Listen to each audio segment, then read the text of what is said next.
पिता परमेश्वर, हम आज धन्यवाद देते हैं। एक बार फिर आपने हम सबको प्रभु जी इकट्ठा किया है। प्यारे परमेश्वर, संगति में रखा है। आप चाहते हैं कि जैसे जैसे आपका दिन आमद आने नजदीक आने वाली है प्रभु जी, हम संगति में बने रहें प्यारे परमेश्वर, और तेरे जीवित वचन को ऊंचा उठा के प्यारे खुदावंदा तुझे महिमा देने के योग्य बन सके। प्यारे खुदावंदा, आज भी प्यारे परमेश्वर, जब हम जीवित वचन, जीवित कलाम, तेरी इस आत्मा को तो स्वयं यीशु है, हम जब पढ़ते हैं तो प्रभु हमें अनुग्रह दे तेरी आत्मा के द्वारा कि हम तुझे जान सकें, गहराई से तुझे पहचान सकें, और पिता परमेश्वर से प्रभु जी सीख सके, सुन सके। पवित्र आत्मा हमारी एक एक जन को सहायता और मदद कीजिए, ताकि प्यारे परमेश्वर हम सिद्धता परिपक्वता की ओर बढ़ते जाएं।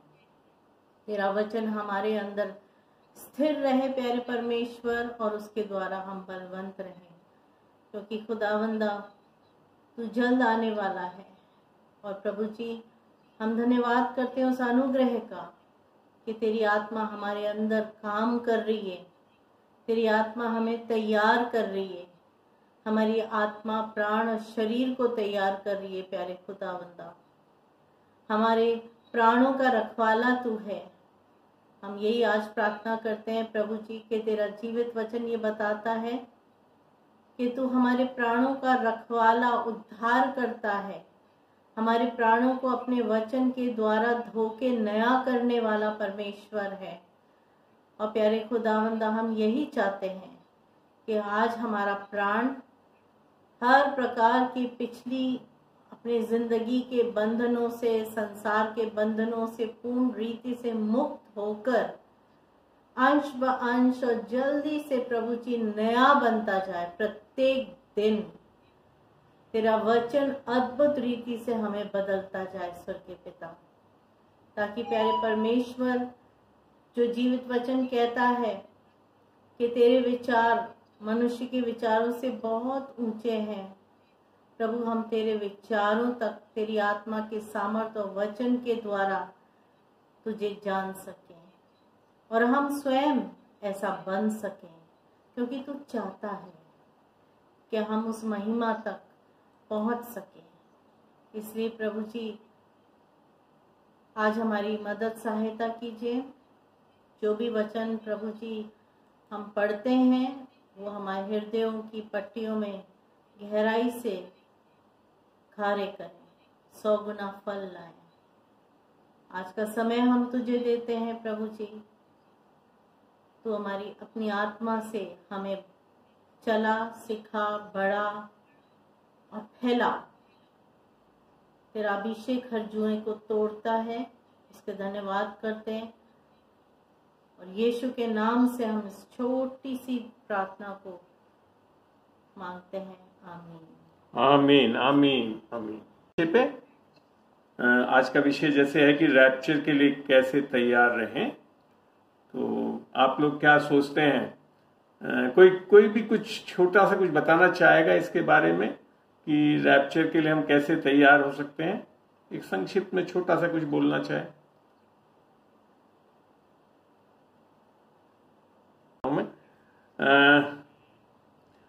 अक्सर जो लोग सोचते हैं कि रैप्चर के लिए हम अपनी सामर्थ अर्थात हमारे बल से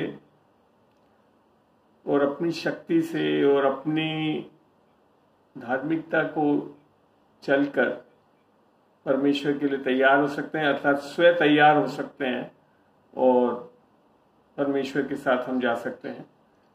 मेरी राय में ये बिल्कुल सही नहीं है, क्योंकि जब हम वचन को देखते हैं तो वचन क्या बोलता है जब हम चलते हैं अपने बारे में। बोलते हैं यिर्मयाह 10 का 23, यिर्मयाह 10 का 23 में से पढ़ रहे हैं हम, बिना पढ़ेंगे यहाँ पे आप सुन सकते हैं जी। अगर हम ये सोच रहे हैं मैं यहोवा मैं जान गया हूँ कि मनुष्य का मार्ग उसके वश में नहीं है। तो यहाँ बड़ा स्पष्ट लिख रखा है, अगर मनुष्य अपने आप पहुंच सकता है तो कहता है उसका मार्ग जो है उसके वश में नहीं है। आगे, मनुष्य चलता तो है परंतु उसके डग उसके अधीन नहीं है। ये सबसे बड़ी प्रॉब्लम है कि मनुष्य जब अपने बल से, अपनी सामर्थ्य से, अपनी धार्मिकता से जब चलने की कोशिश करेगा और रैप्चर होने की कोशिश करेगा, तो यहाँ लिख रखा है उसके डग उसके अधीन नहीं रहते। ये बहुत सही बात है। हम अपने बल से, अपनी सामर्थ्य से, स्वयं अपनी तैयारी से परमेश्वर से नहीं जुड़ सकते। इसके लिए क्या करना चाहिए, हम इसको देखते हैं, स्टेप बाय स्टेप देखेंगे। तो सबसे पहला कदम जो है रैप्चर होने के लिए, जैसा यीशु मसीह ने भी बोला कि परमेश्वर के राज्य में कैसे दाखिल होते हैं, नए सिरे के जन्म होने से, जैसा यूहन्ना 3:3 में लिखा है। यीशु ने उसको उत्तर दिया कि मैं तुझसे सच सच कहता हूँ, यदि कोई नए सिरे से न जन्मे तो परमेश्वर का राज्य देख नहीं सकता। तो यूहन्ना 3:3 में बड़ा स्पष्ट कर दिया यीशु मसीह ने कि बिना नया जन्म पाए हम परमेश्वर का राज्य देख भी नहीं सकते। घुसना तो बहुत अलग बात है, देख भी नहीं सकते। अब बात आती है नया सिरा जन्म लेना हमारी इच्छा पे है। ये एक बहुत बड़ी चीज है। परमेश्वर नया जन्म देता है, करने के लिए तैयार है, मगर ये कब हमारा हो सकता है, जब हम अपनी इच्छा से इसको लेने के लिए तैयार हो। तो ये बिल्कुल सही है, तभी जाकर हम परमेश्वर के राज्य में दाखिल हो सकते हैं। जैसा कि रोमियो 10:9 में लिखा है कि यदि तू अपने मुंह से यीशु को प्रभु जानकर अंगीकार करे और अपने मन से विश्वास करे कि परमेश्वर ने उसे मरे हुओं में से जिलाया, तो तू निश्चय उद्धार पाएगा। तो यहाँ दो चीज बड़ी स्पष्ट लिख रखी है। पहली चीज कि यीशु को प्रभु जान के मुख से अंगीकार करना है। हमको क्या करना है, यीशु को प्रभु जान के मुख से अंगीकार करना है। और दूसरी चीज कि वो हमारे लिए उद्धारकर्ता बन चुका है। तो इसके लिए सबसे पहले हमको क्या मानना है कि हम पापी हैं। पापों का अंगीकार नहीं करना है, मगर हमको ये जरूर हमारा ये अंगीकार होना चाहिए कि हम पापी हैं और हमारे को एक उद्धारकर्ता की आवश्यकता है, जो कि यीशु मसीह है।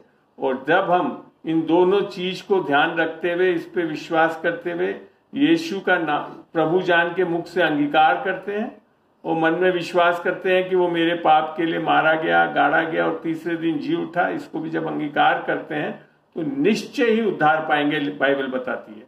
तो ये चीज बहुत बड़ी चीज है, जिसके कारण ही नया जन्म हो सकता है। तो नया जन्म हमारे कर्मों के कारण नहीं हो सकता है, ये परमेश्वर की इच्छा है, एक दान के रूप में है। और कब उसे हम खाली विश्वास से और अंगीकार से ग्रहण कर सकते हैं। ठीक है ना। अब जब आगे वचन को देखते हैं तो परमपिता परमेश्वर जो है उसकी इच्छा क्या है हमारे लिए। वो खुद चाहता है कि हमारी आत्मा, प्राण और शरीर को वो स्वयं पवित्र करे और हमें मसीह के आने तक निर्दोष बनाए रखे। ये वही बात है, जबकि परमेश्वर यीशु मसीह जब हमको लेने आए उसके पहले वो हमको संपूर्ण रीति से निर्दोष करना चाहता है। ठीक है ना। तो इसके लिए पढ़ते हैं पहला थिस्सलुनीका 5:23 और आगे उसमें 24 पढ़ेंगे, वहां जहां लिख रखा है कि तुम्हारा बुलाने वाला सच्चा है, जैसा उसने बोला है वैसा ही करेगा। जी पढ़े। शांति का परमेश्वर आप ही तुम्हें पूरी रीति से पवित्र करे और तुम्हारी आत्मा, प्राण और देह हमारे प्रभु यीशु के आने तक पूरे पूरे निर्दोष सुरक्षित रहें। तुम्हारा बुलाने वाला सच्चा है और वह ऐसा ही करेगा। तो यहाँ बड़ा स्पष्ट है कि परमेश्वर स्वयं इच्छा रखता है हमारी आत्मा, प्राण, शरीर को निर्दोष करने के लिए, और उसके सामर्थ्य के बिना हम ना तो आत्मा, प्राण और शरीर में निर्दोष नहीं हो सकते। इसके लिए यीशु मसीह के बारे में जैसा लिखा है कि यीशु मसीह को पाना हमारे लिए बहुत जरूरी है।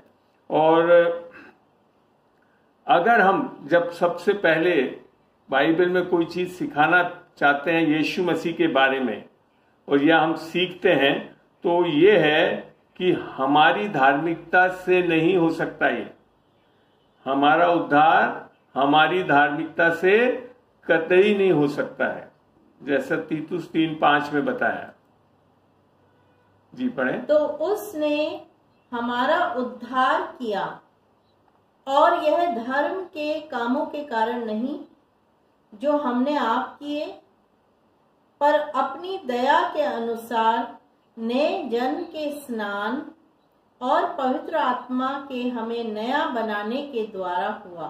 तो यहाँ 2 चीज लिखी है कि हमारा उद्धार कैसे हो रहा है, कि हमारे धर्म के कामों से कभी नहीं हो सकता। ये किसके द्वारा होता है? नया जन्म, जो कि हमने बताया अभी ऊपर की यीशु मसीह के द्वारा नया जन्म, आत्मा का हमारा नया जन्म होना बहुत जरूरी है। ठीक है ना। तो जब इन चीजों को अभी तक जब हमने जो पढ़ा, उससे निष्कर्ष निकलता है कि उनकी योग्यता अर्थात यीशु मसीह की योग्यता पर भरोसा करना चाहिए हमें, और अपनी मुक्ति, पवित्रता अर्थात हमारी छुटकारा, पवित्रता और अनंत काल के लिए हमारे को स्वयं की तथाकथित योग्यता पे कभी निर्भर नहीं कर सकते हम। ये हमेशा एक विश्वासी को ध्यान रखना है कि हमें हमेशा संपूर्ण रीति से यीशु मसीह पर निर्भर करना पड़ेगा। पढ़ते हैं इसको रोमियो 4:3-5 में। इसमें अब्राहम के बारे में लिखा है। जी। पवित्र शास्त्र क्या कहता है?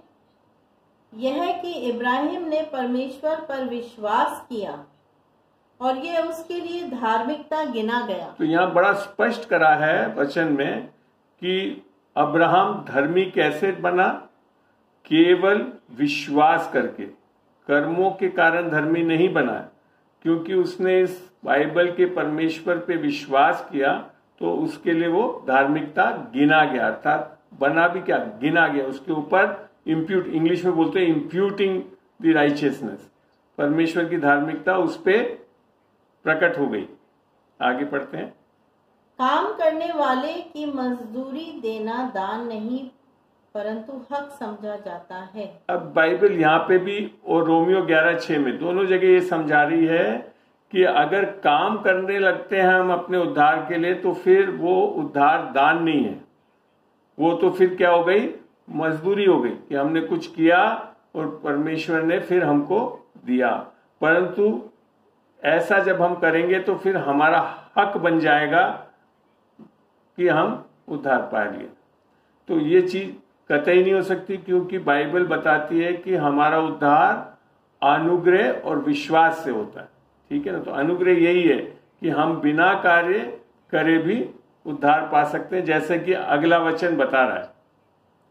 परंतु जो काम नहीं करता, बड़ा स्पष्ट लिख रहा है वचन, जो काम नहीं करता, हाँ, वरन भक्तिहीन के धर्मी ठहराने वाले पर विश्वास करता है, उसका विश्वास उसके लिए धार्मिकता गिना जाता है। अब लिखा है खाली विश्वास करने से धार्मिकता गिना जाता है, कर्मों पे आधारित नहीं है, जैसा मैंने आपको शुरू से अभी समझा रहा था। तो रैप्चर के लिए सबसे पहला प्रिपरेशन क्या है कि हमारा नया जन्म होना चाहिए, और नया जन्म हमारे कर्मों के, धार्मिक कर्मों के कारण नहीं हो रहा है। ये उद्धार जो है, आत्मा जो हमारे को नया बना रही है, वो केवल और केवल यीशु मसीह के क्रूस पे किए गए कार्य के द्वारा ही संभव है। और इस प्रकार से जो उद्धार जो है हमें एक दान के रूप में प्राप्त करना चाहिए, जैसा इफिसियों 2:8 में लिखा है। क्योंकि विश्वास के द्वारा अनुग्रह ही से तुम्हारा उद्धार हुआ है, और ये तुम्हारी ओर से नहीं वरन परमेश्वर का दान है। इससे अच्छा वचन मेरे को दिखता नहीं है उद्धार के लिए, जहां स्पष्ट है कि हमारा उद्धार अनुग्रह और विश्वास से होता। ठीक है ना। तो बहुत स्पष्ट है। और इसका अगला वचन भी जब ये बोलता है कि कर्मों के द्वारा नहीं तो कोई भी उसके सामने घमंड कर सकता है, 9 में जैसे लिखा हुआ है। तो यहाँ पे बड़ा स्पष्ट है कि उद्धार दान के रूप में प्राप्त करना होगा हमें, हम कमा नहीं सकते और इसके अलावा इसका प्राप्त नहीं कर सकते। और विशेषकर पौलुस ने इसको गलतियों 2:16 में भी बताया है कि केवल यीशु मसीह के विश्वास से व्यवस्था के कामों से नहीं, परंतु केवल यीशु मसीह के विश्वास से ही हमारा धार्मिकता मिल सकती है हमकी। ठीक है ना। अब आगे बढ़ते हैं हम। ये सारी चीजें जब आपका प्रीफेस एक तरह से आपको समझाने के बाद, मैं ये चीजों को स्थापित करने के बाद मैं अब आपको उस चीज के बारे में बताना चाहता हूं कि हमें वर्तमान में उद्धार पाने, नया जन्म पाने के बाद भी परमेश्वर के पुत्र के विश्वास से ही रहना पड़ेगा। किसके विश्वास से? परमेश्वर के पुत्र पर विश्वास करके ही रहना पड़ेगा। देखते हैं इसको, गलतियों 2:20 पढ़ के। मैं मसीह के साथ क्रूस पर चढ़ाया गया हूँ और अब मैं जीवित न रहा, पर मसीह मुझ में जीवित है, और मैं शरीर में अब जो जीवित हूँ। अब यहाँ बोल रहा है पौलुस, अब मैं जो शरीर में जीवित हूँ तो केवल उस विश्वास से जीवित हूँ। यहाँ बड़ा अच्छा लगता है मेरे को, हिंदी में बड़ा स्पष्ट लिखा है, केवल, अर्थात और कोई चीज से आप जीवित ही नहीं रह सकेंगे आगे। केवल और केवल यीशु मसीह से विश्वास से मैं जीवित हूं। आगे, जो परमेश्वर के पुत्र पर है, जिसने मुझसे प्रेम किया और मेरे लिए अपने आप को दे दिया। और क्यों हम उसके विश्वास से करते जी सकते हैं? क्योंकि वो हमसे प्रेम करता है और उसने हमारे लिए सब कुछ कर दिया, अर्थात अपनी जान देकर उसने ये बता दिया कि मैं सब कुछ कर सकता हूं तुम्हारे लिए। तो ये एक बहुत बड़ा सुसमाचार का एक सामर्थ्य है जिसके कारण हम जी सकते हैं यीशु मसीह पे भरोसा। और विश्वासी जीवन भी यही है कि यीशु मसीह पे ही भरोसा करना पड़ेगा। अब बात आती है कि उद्धार तो निस्संदेह परमेश्वर के अनुग्रह से हुआ है, जैसा कि तीतुस 2:11 में बताया भी गया है। क्योंकि परमेश्वर का अनुग्रह प्रकट है जो सब मनुष्य के उद्धार का कारण है हमारे पास।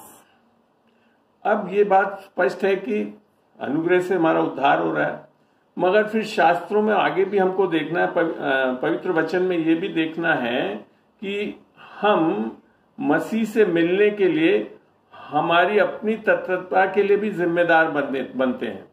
ये नहीं है कि खाली विश्वास भी और कुछ नहीं करना है। कुछ चीजें हैं जो आगे मैं चल के बताऊंगा, जिससे समझ में आएगा कि हमारे रैप्चर होने के लिए ये चीजें बहुत जरूरी है। जैसे याकूब 2:17 को जब हम पढ़ते हैं, वहां ये लिखा है, याकूब 2:17, याकूब 2:17 पढ़ो। वैसे ही विश्वास भी यदि कर्म सहित न हो तो अपने स्वभाव में मरा हुआ है। अब यहां वचन हमको बता रहा है कि हमारा विश्वास के बाद उसके फॉलोअप में कर्म सहित ना हो तो अपना स्वभाव में मरा हुआ है। अर्थात यहाँ जो कर्म है वो वापस आपके धार्मिकता के कर्म के बारे में नहीं बोल रहा है, वो ये है विश्वास की ओबीडियंस। विश्वास के लिए हम आज्ञाकारी होते हैं। इसमें ये व्यवस्था जो 10 नियमों की व्यवस्था की आज्ञाकारिता नहीं है, ये विश्वास की आज्ञाकारिता के बारे में बताया गया। और विश्वास की आज्ञाकारिता क्या है, जब आप इस वचनों को देखेंगे तो समझ में आएगा कि हम जब वचन को देखते हैं और वचन हमारे बारे में क्या बताता है, वो हमारी आत्मिक स्थिति है, और उसमें बने रहना, उसमें डटे रहना, जैसा वचन बोलता है। अगर जैसे वचन बोलता है तो उसके कोड़े खाए जाने से हम चंगे हो गए हैं, तो हो गए हैं तो हमको वही विश्वास में बने रहना पड़ेगा। उसे बोलते हैं विश्वास। कर्म सहित ना हो तो अपने स्वभाव में मरा हुआ है। अर्थात विश्वास के लिए हमें हमेशा बने रहना। इवन जो इंग्लिश में जैसे यूहन्ना 3:16 है, वहां लिख रखा है, God loved the world so much that he gave his begotten son that whosoever believeth, अंग्रेजी शब्द है believeth, अर्थात उसमें बने रहते हैं, उसमें विश्वास करते रखते हैं, तो वो नाश ना होंगे परंतु अनंत जीवन में चल पाएंगे। ठीक है ना। तो ये चीज बहुत जरूरी है। अब बात आती है कि अगर हम ये सोचें कि एक समय में हमने जीवन में विश्वास कर लिया, अंगीकार कर लिया, और अब जो है हम कुछ भी नहीं करना पड़ेगा हमको, तो ये गलत है। जैसे ही हम विश्वासी बनते हैं, उद्धार पाते, आत्मा पाते हैं, तो निस्संदेह हमारी आत्मा बिल्कुल संपूर्ण रीति से यीशु की आत्मा बन जाती है। जैसा 2 कोरिन्थियों 5:17 बताता है कि जो यीशु मसीह में है वे एक नई सृष्टि है, पुरानी बातें चली गई और सब कुछ नया हो गया।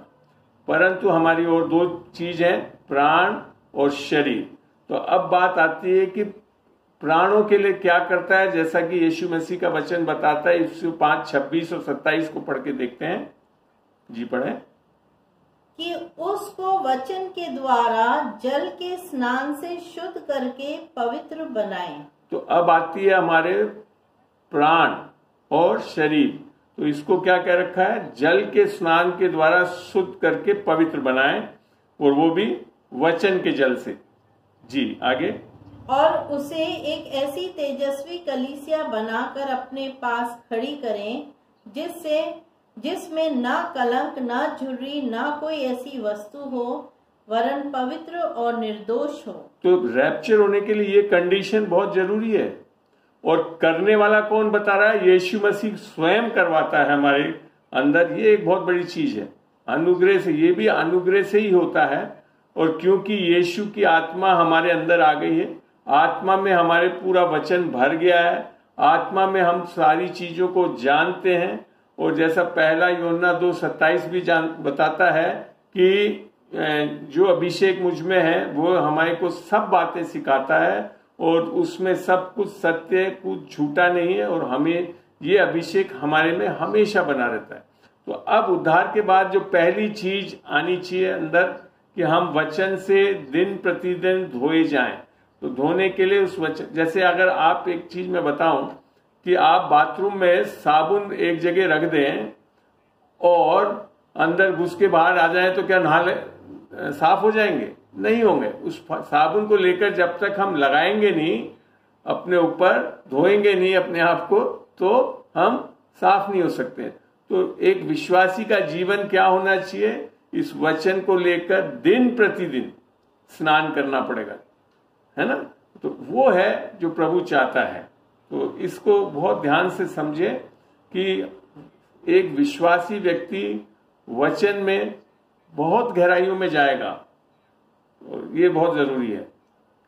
और इसी चीज को कई बार लोग धोखा हो जाता है। मैंने देखा लोग बाग सोचते हैं, अच्छा यीशु मसीह को हमने प्रभु जान के ग्रहण कर लिया और हमने मान लिया कि वो हमारे पापों का उद्धार करता है, अब हम कुछ नहीं करें, बैठे रहेंगे तो अनुग्रह तो हो गया, उद्धार हो गया। ऐसा नहीं होगा, वो सही नहीं है। उद्धार के बाद क्या होता है, हमारे प्राणों का नया होना, पवित्र करना, वचन का रोजाना इस्तेमाल करना। ये मैं अपने जीवन से भी बताता हूं कि मैंने जैसे 40 साल की उम्र तक एक परिवार, जो कि ईसाई परिवार में रहते हुए मैं वचन नहीं पढ़ता था, मगर जैसे ही उद्धार पाया ऐसा वचन का हो गया, क्योंकि मेरे को मजा आने लगा, क्योंकि ये हमारे को धोने लगता है। ठीक है ना। तो इसी के लिए इब्रानियों 12:14 में इस चीज को बहुत प्यारे ढंग से बताया भी है। पढ़ते हैं इब्रानियों 12:14। सबसे मेल मिलाप रखने और उस पवित्रता की खोजी हो, जिसके बिना कोई प्रभु को कदापि ना देखेगा। बड़ा स्पष्ट लिख रखा है। क्या लिख रखा है? जब हमारा मेल मिलाप हो गया यीशु मसीह के द्वारा परमेश्वर से, तो क्या होगा, हम क्या चीज के खोजी होंगे? पापों की खोजी नहीं होंगे। हम पाप करने के लिए खोजेंगे नहीं। अब हम क्या करेंगे? पवित्रता के खोजी हो जाएंगे, जिसके बिना कोई प्रभु को कदापि नहीं देख सकता। तो ये एक स्वाभाविक चीज है, एक विश्वासी के जीवन में आना चाहिए कि वो अब पवित्रता की ओर बढ़ने लगे।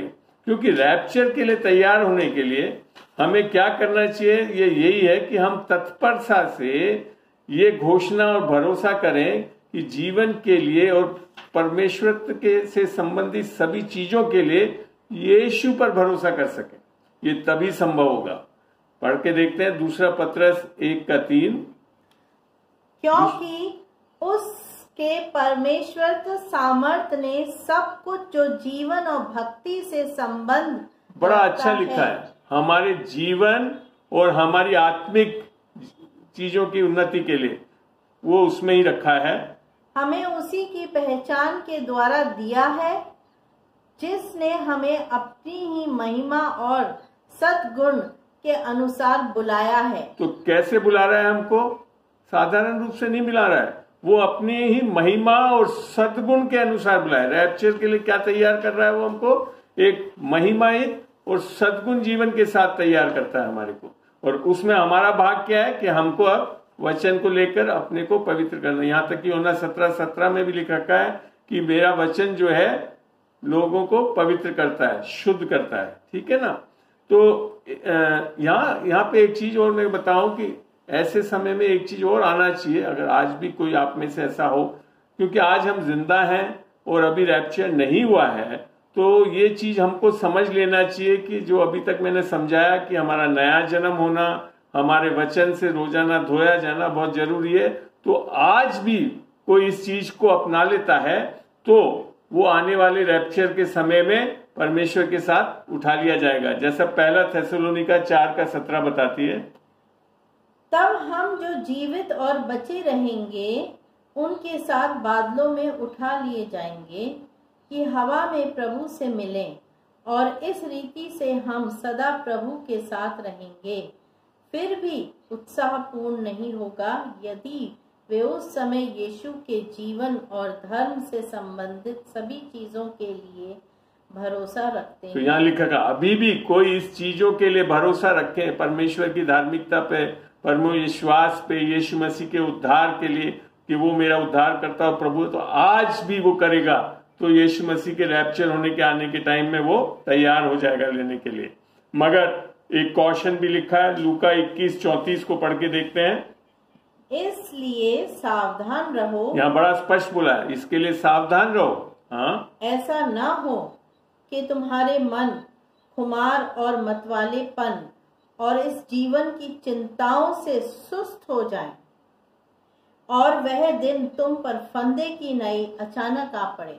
अगर हम नहीं हुए यीशु मसीह में तो फिर तो क्या है, हम तो फिर उठाए नहीं जा पाएंगे, वो फिर आगे जाकर फंदा ही आने वाला है, अर्थात परमेश्वर का न्याय आएगा, है ना। तो इसके लिए हमेशा, और इसके लिए एक तरीका, बहुत आसान तरीका क्या लिखा है, लूका 21:36 बताता है। इसलिए जागते रहो और हर समय प्रार्थना करते रहो कि तुम इन सब आने वाली घटनाओं से बचने और मनुष्य के पुत्र के सामने खड़े होने के योग्य बनो। तो यहाँ जो चीज बताई है कि हर समय प्रार्थना करते रहो। प्रार्थना क्या है? विश्वास का प्रकटीकरण है। हम परमेश्वर को देख नहीं चुके हैं, मगर हम विश्वास करते हैं क्योंकि परमेश्वर का वचन हमें दिया गया है और उसके अनुसार हमारे लिए लिखा है कि हम प्रार्थना करें। तो जब हम विश्वास का प्रकटीकरण करने का एक बहुत अच्छा तरीका है प्रार्थना करना, तो ये इस चीज को संबोधित करता है ताकि हम आने वाली घटनाओं से बच सके और मनुष्य का पुत्र अर्थात यीशु मसीह जब हमारे को लेने आए तो उसके सामने हम खड़े होने के योग्य बने रहें। ठीक है ना। तो यहाँ तक आप लोगों को मैं आशा करता हूँ काफी अच्छी तरह समझ में आया होगा और आज लोगों को बाइबल पढ़ने का भी मौका मिला होगा। अब बात करते हैं कि जब हम रैप्चर के लिए तत्परता से निर्धारण करने के लिए अगर हम धर्म में चलें, रिलीजन में चलें, तो रिलीजन आपको तो एक बहुत लंबी लिस्ट दे दे कि ये करो, धार्मिकताएं करो, फलाना करो, ये चीजें करो, अर्थात जो एक तरह से बोलते हैं ना व्यवस्था के अधीन कर देता है। और वो तो सूची इतनी लंबी हो जाएगी कि आप कभी उसको पूरा कर ही नहीं पाओगे। और बाइबल बताती है यीशु मसीह का आने का समय कितनी देर लगेगा। पहला कुरिन्थियों 15:52 में पढ़ के देखते हैं क्या लिखता है वहां पे। और ये क्षण भर में पलक मारते, क्षण भर में, ऐसा नहीं लिखा का बहुत समय लिखा। और मैं आपको पहले ही बता चुका हूं कि यीशु मसीह के आने के बारे में किसी को नहीं पता, यहाँ तक कि यीशु मसीह को स्वयं को नहीं पता है, मात्र पिता को पता है। जब कल लास्ट वाली अपन ने जो सेकेंड कमिंग ऑफ क्राइस्ट, यीशु मसीह का दूसरे आगमन में मैंने इसको समझाया था। पढ़ते हैं पूरा 15:52। और यह क्षण भर में पलक मारते ही पिछली तुरही फूंकते ही होगा, क्योंकि तुरही फूंकी जाएगी और मुर्दे अविनाशी दशा में उठाए जाएंगे और हम बदल जाएंगे। आप मान के चले उस दिन अगर जिस न्यूज रिपोर्टर देखे रहा होगा वो अचंभे में हो जाएगा, ये क्या हो गया कि मेरे सामने मुर्दे उठ के बदल के और ऊपर चले, और कितनी देर लगेगी? पलक झपकते। यहाँ तक मैं बता दूं, हो सकता है कैमरा में लोगों की रिकॉर्डिंग भी नहीं कर पाए ढंग से, मगर आजकल अच्छे कैमरा आते हैं, रिकॉर्डिंग हो भी जाएगी जरूर मगर ऐसे होने वाला है। तो इसके लिए हमको पहले से ही तैयार रहना है, जैसा मैं आपको समझा रहा हूं कैसे कि विश्वास से हमको नया जन्म पाना है। नया जन्म पाने के बाद वचनों से हमें धोते रहना है अपने आप को। और आपको ध्यान हो, जब यीशु मसीह ने भी अपने चेलों को उनके पांव धोए तो पतरस ने बोला नहीं नहीं मेरे को पांव क्यों धो रहे, पूरा धो। तो यीशु मसीह ने कहा नहीं, पांव ही धोने हैं। उसका मतलब क्या था कि हम जब इस संसार में चलते हैं, उद्धार पाने के बाद आत्मा तो हमारी सुरक्षित हो गई, तो आत्मा को बार बार नहीं धोना है। आत्मा पूर्ण रूप से पवित्र बना दी गई है हमारे लिए, परंतु हमारे प्राण और शरीर में इस संसार में चलते हुए यहाँ की अविश्वास के कारण या कुछ चीजों के कारण गंदगी आ सकती है। तो इसके लिए रोजाना वचन के द्वारा हमारा नया होना बहुत जरूरी है। और जैसा रोमियो में भी लिखा है, पौलुस ने बोला कि तुम पुराने 12:2 है वो, जो यूं बताता है कि हमें संसार के सदृश ना होना है, परंतु हमारे मन के नए हो जाने से दिन प्रतिदिन हमारा चाल चलन बदलता जाए और परमेश्वर की भली भांति और सिद्ध इच्छा को हम जान सके।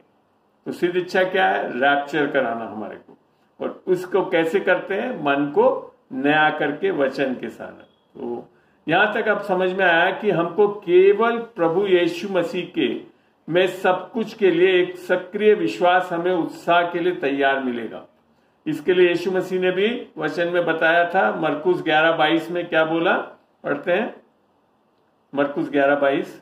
यीशु ने उसको उत्तर दिया कि परमेश्वर पर विश्वास रखो।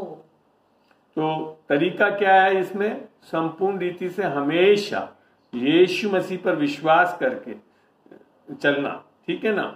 तो अब यहां तक जो चीजें मैंने समझाने के बाद आपको एक विश्वास को प्रोत्साहित करने के लिए कि हमारी क्या चीजें तैयार रहनी चाहिए, कुछ चीजें आपको मैं बताना चाहता हूं और वो एक सुझाव के रूप में है।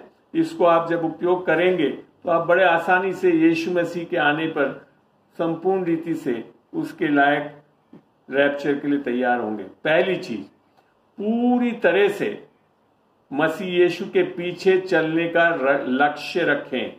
ये हमारा लक्ष्य होना चाहिए कि हम पूरी तरह मसीह यीशु के पीछे चलने का लक्ष्य रखें। जैसा पहला पत्रस 2:21 में क्या लिखा है, पढ़ते हैं।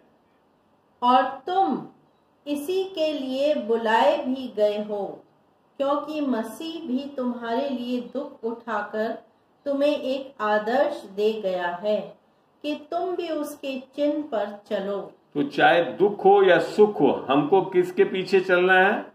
यीशु मसीह पे। तो इसके अलावा हमारे पास और कोई लक्ष्य नहीं होना चाहिए। यदि हम प्रभु यीशु के पीछे पूरी तरह से चलने का लक्ष्य नहीं रखते हैं तो ये आश्वासन दिया जाता है कि हम निशाने की ओर दौड़ नहीं चल रहे हैं। फिलिपियों 3:14 को पढ़ के देखते हैं। हमें निशाने की ओर दौड़ा चला जाता हूँ ताकि वह इनाम पाऊं जिसके लिए परमेश्वर ने मुझे मसीह यीशु में ऊपर बुलाया है। तो पौलुस क्या बोल रहा है? ऊपर बुलाया। रैप्चर होना क्या है? ऊपर बुलाना। तो हमको क्या करना है? पौलुस जो बोलता है कि हम इनाम पाने के लिए, इस इनाम को पाने के लिए तत्परता से उसके पीछे चलते रहें। और कोई मानक ही नहीं है जिसके द्वारा हम परमेश्वर को पा सकते हैं। परमेश्वर की मानक क्या है हमारे लिए? मत्ती 5:48 में क्या लिखा है, पढ़ते हैं। मत्ती 5:48। इसलिए चाहिए कि तुम सिद्ध बनो जैसे तुम्हारा स्वर्गीय पिता सिद्ध है। बड़ा स्पष्ट लिखा, क्योंकि परमेश्वर पिता सिद्ध है तो हमको भी सिद्ध बनाना चाहता है।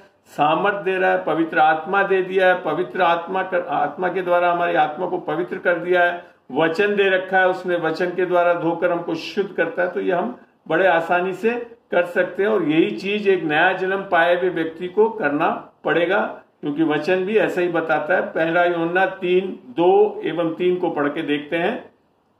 हे प्रियो, अभी हम परमेश्वर की संतान हैं और अब तक यह प्रकट नहीं हुआ कि हम क्या कुछ होंगे। इतना जानते हैं कि जब वह प्रकट होगा तो हम भी उसके समान तो होंगे। जब वो प्रकट होगा तो हमको भी उसके समान होने वाले हैं। आगे, क्योंकि उसको वैसा ही देखेंगे जैसा वह है। और जो कोई उस पर यह आशा रखता है, अब हम इसको इस तरह से कि आशा रखते हैं तो क्या करेंगे, हम अपने आप को वैसा ही पवित्र करता है जैसे वह पवित्र है। तो यहाँ पे भी बड़ा स्पष्ट आ गया। फिर हम ऐसे नहीं हो सकते कि हम पाप में चलते रहेंगे, बुरे कामों में अटके रहेंगे, बेईमानी करते रहेंगे, ये नहीं लिख रखा। वचन बोलता है कि जिसने नया जन्म पा लिया तो वो क्या करता है, जैसा वह पवित्र है, जैसा वह शुद्ध है, जैसा वह परफेक्ट है, वैसे हम भी बनते जाएंगे। तो इसमें कोई शक नहीं कि शरीर में हम अपनी असफलताओं को अपरिहार्य और दोषपूर्ण के रूप में सहन करने और बहाने में अधिक सहज महसूस करेंगे। हो सकता है हमसे कभी पाप हो जाए, लेकिन हमारे दिल में हम अभी भी हमारे परमेश्वर के लिए जीने वाले होंगे। इसके बारे में पढ़ते हैं 2 कुरिन्थियों 7:1। सो हे प्यारों, जबकि ये प्रतिज्ञा हमें मिली है, तो आओ हम अपने आप को शरीर और आत्मा की सब मलिनता से शुद्ध करें और परमेश्वर का भय रखते हुए पवित्रता को सिद्ध करें। ये एक एडवाइस थी इसके लिए जिसने अभी नया जन्म भी नहीं पाया था, तो उसके लिए लिखा था कि हमारे को अपनी आत्मा को और अपने शरीर को संपूर्ण दिन से शुद्ध करना, और तरीका सुसमाचार था। ठीक है ना। अब जो वास्तव में जो है, जो हमको ये चीज देखना है कि हम कैसे, किसका मन भाने वाले होंगे। देखते हैं इसको 1 यूहन्ना 3:22 में। तो हमें प्रभु यीशु के चरणों में श्रेय 1 यूहन्ना 3:22 है। उन चीजों को करते हैं जो उसकी सृष्टि में मन भावन है। अब हम क्या करने वाले होंगे, उस चीजों को करने वाले होंगे जो उसकी दृष्टि में मन भाने वाले होंगे। ये नया जन्म पाए हुए व्यक्ति का काम क्या हो जाता है, उसके मन भाने वाला। जैसे मेरे जीवन में जब मैंने उद्धार पाया, सब आया, तो जैसे जिस चीजों में अगुवाई दी परमेश्वर ने, उसको मन भाने के लिए मैं करने लगा। ये नहीं कि दुनिया को मन भावने वाले होने चाहिए हम। ठीक है ना। आगे पढ़ के देखते हैं। और तो जब हम यीशु मसीह के चरणों में सब चीज का श्रेय देने लगते हैं और मन की उपस्थिति होती है हमारी, तो हमारे लिए काम करता रहता है। और निस्संदेह जैसा परमेश्वर बताता है फिलिपियों 2:13 में, परमेश्वर का वचन बता रहा है फिलिपियों 2:13 में, क्योंकि परमेश्वर ही है जिसने अपनी स्वेच्छा निमित्त हमारे मन में इच्छा और काम दोनों बातों के करने का प्रभाव डाला है। देखो, कोई भी काम बिना इच्छा के नहीं होता। सबसे पहले आप उसकी इच्छा, उसकी सोचते हो, तब जाकर कोई काम करते हो।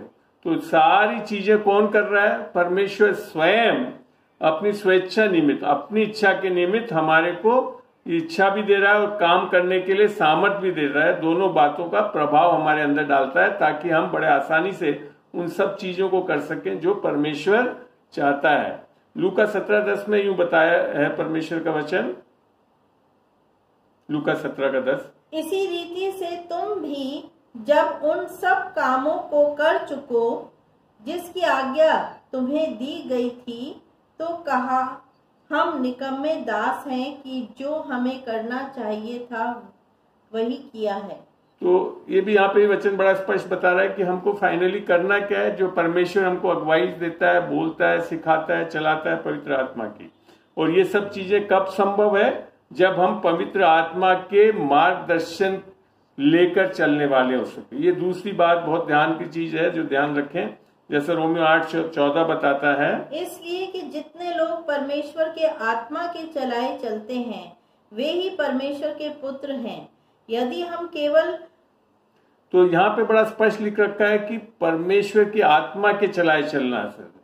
तो खाली हम अगर अपने आप से, अपनी सामर्थ्य से चल के, या दुनिया को देख के, जैसे दुनिया किस चीजों के पीछे भाग रही है, रोजगार, भौतिक संपत्ति, सम्मान और इन चीजों के पीछे भाग रहे हैं, तो हो सकता है हम पवित्र आत्मा की अगुवाई को नहीं लें।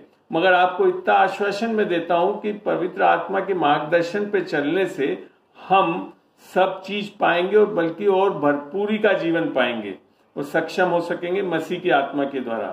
भजन संहिता 143:10 में देखते हैं हम, मुझको यह सिखा कि मैं तेरी इच्छा क्यों कर पूरी करूं, क्योंकि मेरा परमेश्वर तू ही है।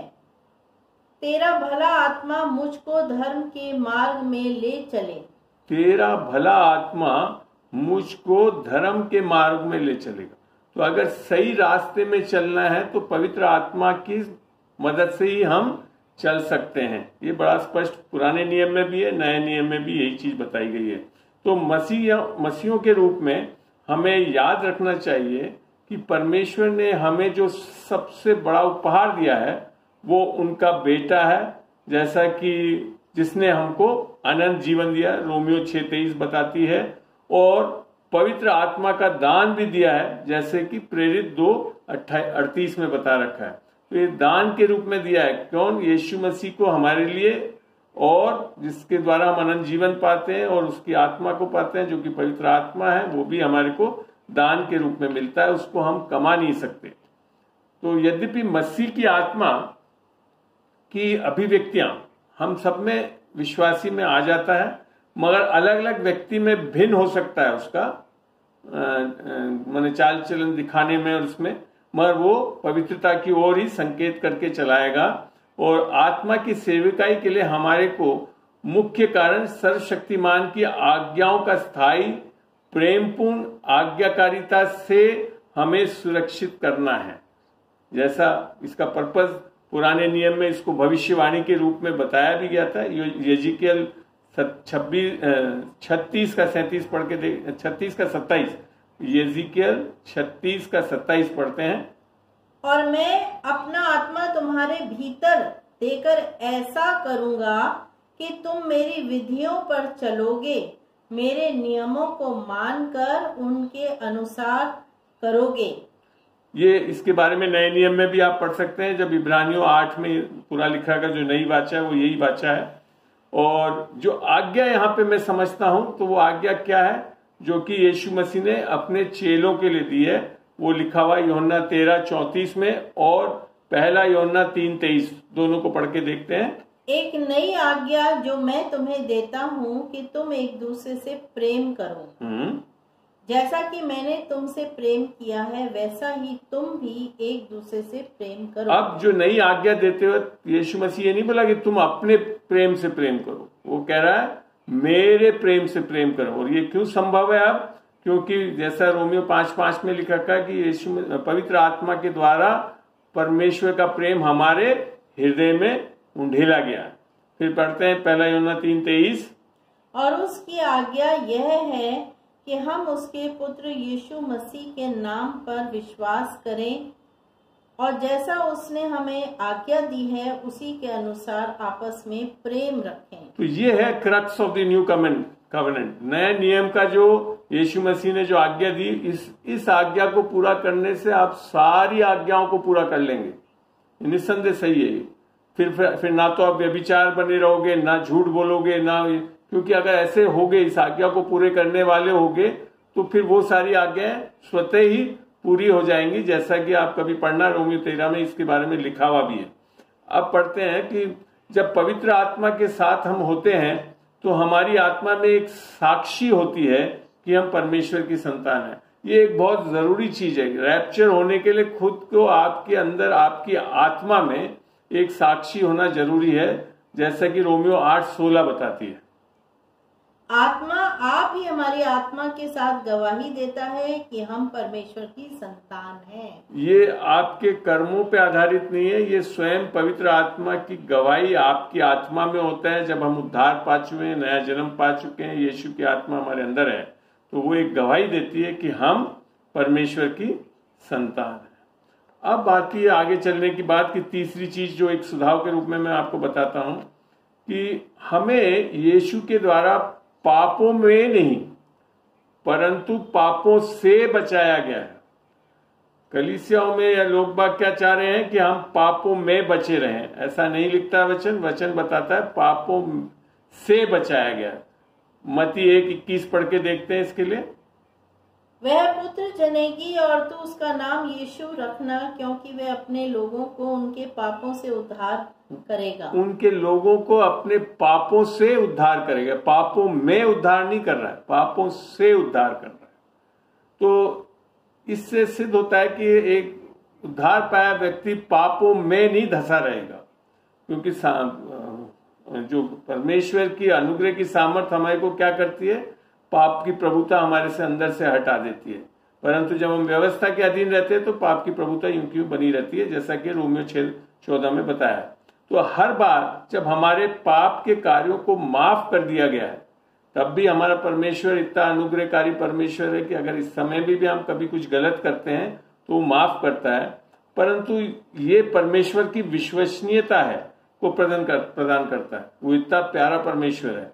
जैसे 1 यूहन्ना 2:1 में लिखा है, पढ़ते हैं, 1 यूहन्ना 2:1। हे मेरे बालकों, मैं ये बातें तुम्हें इसलिए लिखता हूँ कि यहाँ पे कोई बातें लिखने वाला है, तो क्यों लिख रहा है वो भी बता रहा है यूहन्ना, कि तुम पाप न करो। तो ये क्यों लिख रखा है कि हम पाप न करें? ये इसके लिए छूट नहीं दे रहा कि हम पाप करते रहें।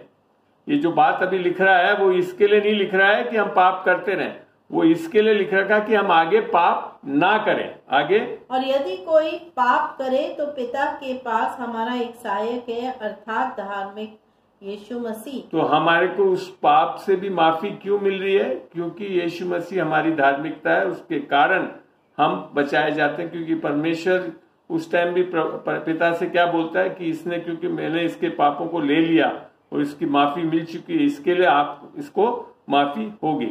तो यहाँ ये मतलब निकल के आता है कि इस विश्वास के साथ हमको अब ऐसे नहीं करना है कि हम पाप करना चाहें और करते रहें क्योंकि माफ कर दिया जाएगा, क्योंकि वे परमेश्वर से ऐसा व्यवहार, अगर ऐसा हम सोच रहे हैं तो हम फिर परमेश्वर के साथ सही व्यवहार नहीं कर रहे हैं, और हम ये मान रहे हैं कि परमेश्वर चाहता है हम कि आप पाप में बने रहें। ये बिल्कुल गलत है।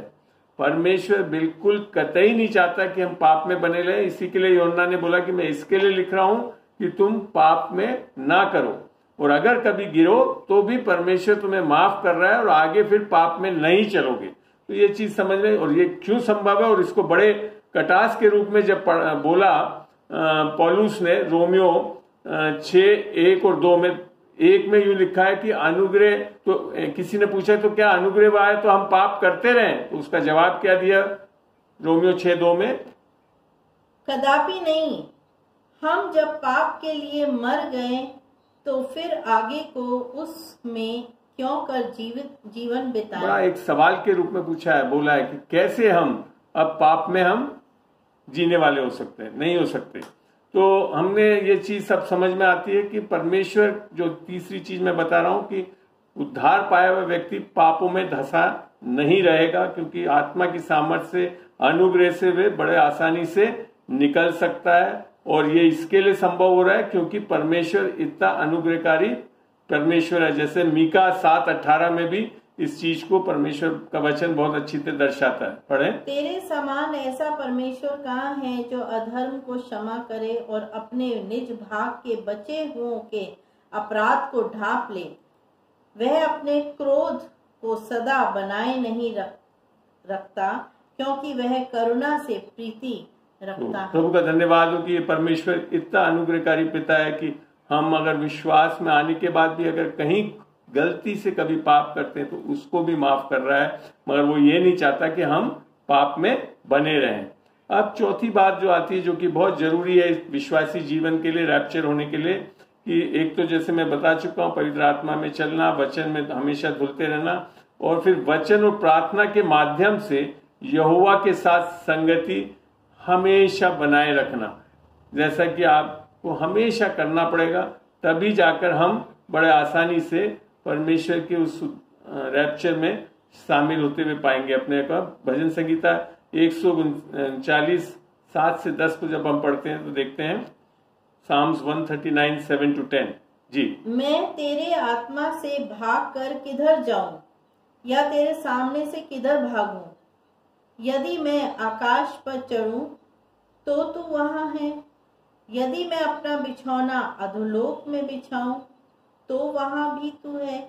यदि मैं भोर की किरणों पर चढ़कर समुद्र के पार जा बसूं तो वहां भी तू और अपने हाथ से मेरी अगुवाई करेगा और अपने दाहिने हाथ से मुझे पकड़े रहेगा। कितना प्यारा प्रॉमिस है परमेश्वर का कि परमेश्वर हमें कभी नहीं छोड़ता, कभी नहीं त्यागता। नए नियम में भी बड़ा अच्छा 13:5 में, इब्रानी 13:5 में इस चीज को बोला है। तो यहाँ फिर हमको समझ में आता है कि परमेश्वर के विचारों को सोचने की हमारी क्षमता को सीधा संबंध उनके जीवित वचन के हमारे अनुसरण से है। देखिए, वचन को पढ़ना और सीखना इसके लिए जरूरी नहीं कि परमेश्वर खुश हो जाएगा। परमेश्वर खुश है जिस दिन हम यीशु मसीह को अपना उद्धारकर्ता और प्रभु ग्रहण करते हैं। मगर परमेश्वर के बारे में जानना, परमेश्वर कितना अनुग्रहकारी पिता है, परमेश्वर ने वचन के द्वारा शैतान से लड़ने के लिए हमारे को सामर्थ्य दी है, इन चीजों के लिए हमारे को वचन जानना जा रहा है। और सबसे बड़ी चीज है कि बाइबल जैसे बताती है, यहोशू 1:8 को पढ़ने पे क्या लिखा है, वहां पे पढ़ते हैं, व्यवस्था की पुस्तक तेरे चित्त से कभी न उतरने पाए, इसी में दिन रात ध्यान दिया रहना, इसलिए कि जो कुछ उसमें लिखा है उसके अनुसार करने की तू चौकसी रखे। तो इससे क्या होगा, हम उन्नति का एक जीवन बिताएंगे। और ये बहुत जरूरी है कि हम इसमें पढ़ें। और इसी बात को यीशु मसीह ने भी मत्ती 4:4 में, नए नियम में भी आकर यही बोला। मत्ती 4:4 पढ़ें कि लिखा है, मनुष्य केवल रोटी ही से नहीं परंतु हरेक वचन से जो परमेश्वर के मुख से निकलता है जीवित रहेगा। ठीक है ना। तो यहाँ पे ये चीज आती है कि वचन को हमारे को बहुत सही तरीके से ग्रहण करना पड़ेगा और प्रार्थना में हमेशा लगे रहना पड़ेगा, जैसे फिलिपियों 4:6-7 में लिखा है। फिलिपियों 4:6-7, किसी भी बात की चिंता मत करो परंतु हर एक बात में तुम्हारे निवेदन, प्रार्थना, विनती के द्वारा धन्यवाद के साथ परमेश्वर के सम्मुख उपस्थित किए जाएं, तब परमेश्वर की शांति जो समझ से बिल्कुल परे है तुम्हारे हृदय और तुम्हारे विचारों को मसीह यीशु में सुरक्षित रखेगी। और इसी के लिए थेसलोनिका 5:16 और 17 में लिखा है कि हमेशा प्रार्थना करते हो, आनंदित रहो। और 18 में ये लिखा है कि धन्यवाद करो क्योंकि तुम्हारे लिए मसीह यीशु में परमेश्वर की यही इच्छा है। और उसकी आराधना कैसे करेंगे हम लोग, वैसे यूहन्ना 4:24 में लिखा है, परमेश्वर आत्मा है और अवश्य है उसके भजन करने वाले आत्मा